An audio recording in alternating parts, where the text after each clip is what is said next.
अगर मैं आपसे कहूं कि 35 एकड़ जमीन के लिए इजराइल और फिलिस्तीन ने लाखों लाख लोग बर्बाद कर दिए, तो यह कहना बिल्कुल गलत नहीं होगा। इजराइल और फिलिस्तीन की लड़ाई के पीछे वो 35 एकड़ जमीन है जो मूल वजह है।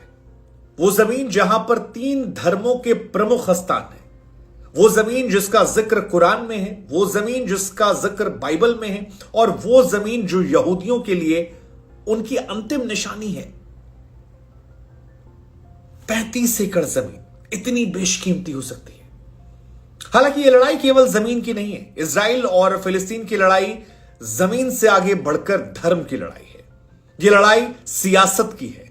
यह लड़ाई अस्तित्व को बचाने की है। यह लड़ाई अपनी संस्कृति को मिटाने के बाद उसे वापस पाने की है, क्योंकि दोनों तरफ से आरोप प्रत्यारोप यही है। इजराइल कहता है कि पहले हम यहां थे, हमारी संस्कृति को मिटाकर आप यहां पर कब्जा किया। तो फिलिस्तीन कहते हैं कि जब यूएन ने बांटा था तब हमारे पास ज्यादा स्पेस थी, तुमने कब्जा करते करते करते हमारा पूरा घर कब्जा कर लिया है। लेकिन आज इस वीडियो में हम आपको बताएंगे, साथ ही यह भी समझाएंगे कि ये जो हमास आज इजराइल के लिए सबसे बड़ा दुश्मन बना है, इसको भी इजराइल की तरफ से खड़ा किया गया था, ऐसे आरोप लगते हैं। कहा जाता है कि उस दौर के उदारवादी नेताओं के सामने एक उग्रवादी संगठन खड़ा किया। खैर, ये 35 एकड़ जमीन से शुरुआत करते हैं। 35 एकड़ जमीन आती है यरूशलेम, दुनिया की एकमात्र ऐसी जगह जो 3 अलग अलग बड़े धर्मों के लिए एक पवित्र स्थल है। वो 3 धर्म मुस्लिम, यहूदी और क्रिश्चियन यानी ईसाई।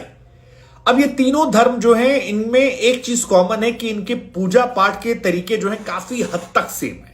बहुत हद तक इनमें कल्चरल एक दूसरे से जुड़ाव भी है। तीनों धर्म जो है वो इब्राहिमिक धर्म माने जाते हैं, यानी एक को पूजने वाले धर्म जो है ईश्वर को पैगंबर मानते हैं। तीनों धर्म की में कॉमन है। अगर आप ध्यान देंगे तो इब्राहिम नाम के लोग जो हैं वो इन तीनों धर्म में हैं। मतलब ईसाइयों के पास भी हैं, यहूदियों के पास भी हैं और क्रिश्चियंस के पास भी हैं। और ये तीनों एक ईश्वर को मानते हैं, इसीलिए एक ईश्वरवादी धर्म जो है ये लोग माने जाते हैं। ये इनकी मूल कहानी है। अब तीनों के बारे में क्या क्या चीजें हैं तो देखिए, मुसलमानों के लिए यहां पर आती है अल-अक्सा मस्जिद। अल-अक्सा मस्जिद जो है वो मक्का मदीना के बाद उनकी सबसे पवित्र स्थान है, और ये वो मस्जिद है जिसे कुरान में जिसका जिक्र किया गया। कहा जाता है कि पैगंबर साहब जो हैं मक्का से चले थे, यहां पर आए थे, और इसके बारे में कुरान में बड़ा डिटेल में दिया गया है। इस बारे में भी आपको बताएंगे, तो आप समझ सकते हैं कि मुसलमानों के लिए कितनी पाक जगह होगी। बाइबल के हिसाब से 1000वें ईसा पूर्व में यहां पर जो 2 मंदिर बनाए गए थे, टेंपल माउंट और उसकी दीवार बची है जो यहूदी, जिसे वो वेस्ट वॉल कहते हैं। और अगर आप क्रिश्चियंस की बात करेंगे तो क्रिश्चियंस में कहा जाता है कि ईसा मसीह ने यहीं पर इसी शहर में अपना उपदेश दिया था। ये वही शहर था जहां पर उन्हें यरूशलेम में सूली पर चढ़ाया गया था, और फिर यहीं पर उन्होंने दोबारा जन्म लिया। और यरूशलेम जिसमें ओल्ड सिटी के नाम जानते हैं, तो ये सारी चीजें यहीं पर है। मतलब जीसस क्राइस्ट को सूली पर चढ़ाया गया, यहीं पर दोबारा अवतरित लिए। तो आप ये भी समझ सकते हैं कि क्रिश्चियंस के लिहाज से भी ये जगह कितनी ज्यादा इंपॉर्टेंस रखती है। हालांकि क्रिश्चियंस का यहां विवाद उतना ज्यादा नहीं है। यहां जो असली विवाद है वो है अल-अक्सा मस्जिद को लेकर। अब अल-अक्सा मस्जिद में विवाद क्यों होता है ये आपको जानना चाहिए, और अल-अक्सा मस्जिद में क्या है वो समझना चाहिए। यहूदियों का सबसे पवित्र स्थान टेंपल माउंट जो है, और मुसलमानों का अल-अक्सा मस्जिद जो है वो एक ही जगह पर है, और ये मस्जिद और डोम द रॉक एक ही जगह पर है। कहा जाता है यहूदी दुनिया में कहीं हो उसी दीवाल की तरफ वो पढ़कर पूजा पाठ करते हैं, क्योंकि वो दीवाल ही उनकी आखिरी निशानी है, और यहूदियों और फिलिस्तीनियों के बीच विवाद की सबसे बड़ी वजह है। 1967 में इजराइल ने युद्ध लड़ा था 6 देशों से, सबको हरा दिया था, और उसके बाद गाजा पट्टी और वेस्ट बैंक पर इजराइल ने कब्जा किया था। उसके बाद ये इलाका जो है जॉर्डन से उसने लिया। बाद में जॉर्डन समझौता हुआ। ये कहा गया कि मुसलमानों को यहां पर इजाजत सब कुछ रहेगी, जॉर्डन जो है एक वक्त बनाएगा, उसके पास सारी ताकत रहेगी, लेकिन यहां पर गैर मुस्लिमों को आने की इजाजत जो है वो भी दी जाएगी, और यहीं से सारा विवाद। अब गैर मुस्लिमों को इजाजत मिलती है तो इजराइल पर यह आरोप लगाता है फिलिस्तीन की, वो बार बार घुस आते हैं और उसके बाद वहां पर मस्जिद को अपवित्र कर देते हैं, गोलीबारी या कुछ आरोप ऐसे लगते हैं। हालांकि यहूदियों के लिए स्थान जो है वो उनका भी कल्चरल स्थान है, उनका रूट स्थान है। रूट स्थान क्यों है? क्योंकि यरूशलेम आज जो है वो 4000 साल पहले बेबीलोन और फिर ऑटोमन यानी टर्की के जो साम्राज्य थे उसका हिस्सा था। तो जब टर्की वालों का यहां राज्य था तब यहूदियों को मारा गया, पीटा गया, परेशान किया गया और उन्हें यहां से भागने पर मजबूर किया गया। और उसके बाद यहूदी दुनिया भर में भाग गए, यहूदी दुनिया भर में गए, अलग अलग जगह रहने लगे।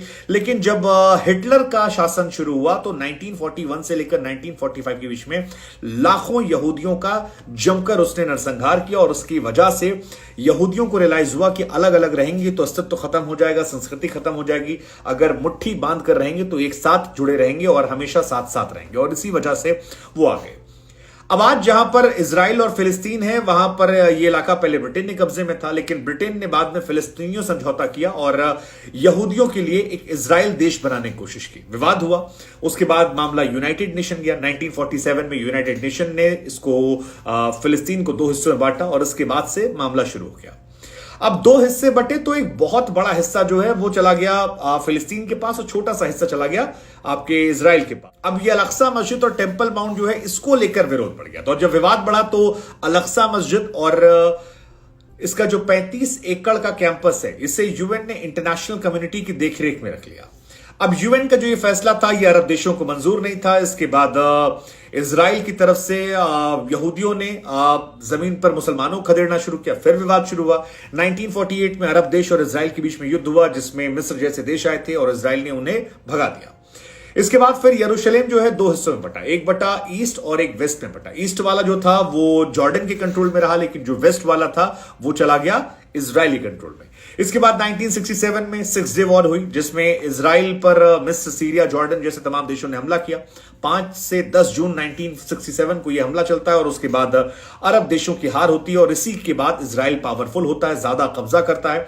अल-अक्सा और टेंपल माउंट वाले इलाके पर पूरी तरह से कब्जा जो है वो इजराइल का होता है। हालांकि 35 एकड़ जो विवाद है उसको उसने वक्फ के पास ही रहने दिया, लेकिन वहीं से परमिशन हुई थी कि आप हमें अंदर जाने देंगे, वहां रोक नहीं पाएंगे। अब जिस परिसर में पूरा है वहीं पर अल-अक्सा मस्जिद है और अल-अक्सा मस्जिद जो है वो तमाम इस्लाम के खलीफाओं में बहुत इंपॉर्टेंस रखती है। 1400 साल पहले 7वीं शताब्दी में बनने की शुरुआत हुई थी और 35 एकड़ का जो ये परिसर है इसे इस्लाम में हरम अल शरीफ के नाम से जाना। और इस्लाम धर्म में ये जो मस्जिद है उसकी इंपॉर्टेंस ज्यादा इसलिए क्योंकि पैगंबर मोहम्मद ने यहीं पर अंतिम सांस ली थी और कहा जाता है कि यहीं से जन्नत की यात्रा जो है उन्होंने की थी। जिस जगह से पैगंबर साहब ने यहां से जन्नत की यात्रा की थी उसे उसी जगह पर कहा जाता है कि आज के समय डोम ऑफ द रॉक बनी हुई है। और कुरान में इस बात का जिक्र भी है, उस रात का भी जिक्र है जिस रात यरूशलेम में यात्रा की थी उन्होंने मक्का मदीना से। तो मस्जिद के नाम में अक्सा इसीलिए जोड़ा गया है ताकि समझ पाए लोग कि कितनी दूर यात्रा करके वो पहुंचे थे यरूशलेम और फिर यहीं से वो जन्नत की तरफ निकल गए थे। और इसीलिए मुसलमानों के सेंटीमेंट जो है वो बहुत ज्यादा यहां को लेकर हाई रहते हैं।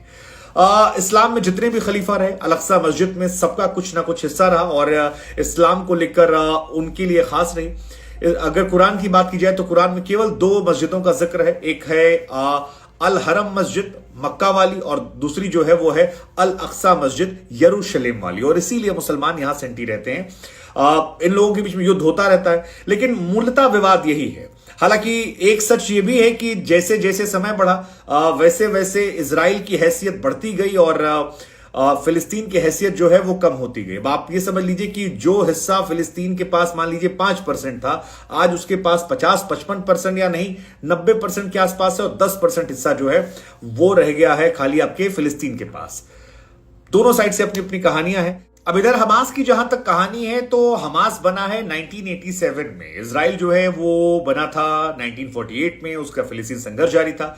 लेकिन कहा जाता है कि इजराइल फिलिस्तीन के सामने जब कमजोर पड़ा तो एक हमास नाम का संगठन बनाया गया और यह संगठन था इजराइल की तरफ से उदारवादी जो संगठन थे फिलिस्तीन के, उनके सामने कट्टरवादी संगठन के। और इसी वजह से इश्यूज जो हैं शुरू हो गए। हमास ने फिलिस्तीन की जो लिबरल लीडरशिप थी उसको साइड में कर दिया और हमास फिलहाल टर्की से, कतर से फंडिंग पाता है। कतर में उसका ऑफिस भी है, तमाम हथियार मिलते हैं ईरान से। लेकिन मतलब हालांकि इसमें भी कॉन्फ्लिक्ट है क्योंकि ईरान शिया मुल्क है, अरब देश जो है सुन्नी मुल्क है।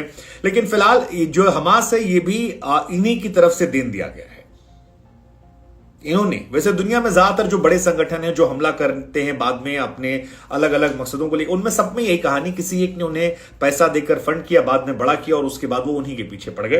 हालांकि इनकी कोशिश थी कि वो लिबरल लीडर्स की ताकत तो कम कीजिए जिनका इन्फ्लुएंस दुनिया भर में बहुत ज्यादा था।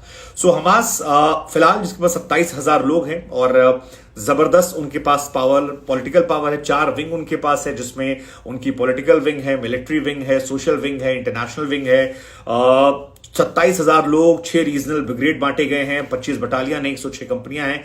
सो दे आर वेरी पावरफुल। लेकिन कुल मिलाकर हमारी कोशिश थी वो कहानी समझाने की, विवाद की जड़ क्या है। बाकी आप बताइए कि इसमें कौन सही है कौन गलत है।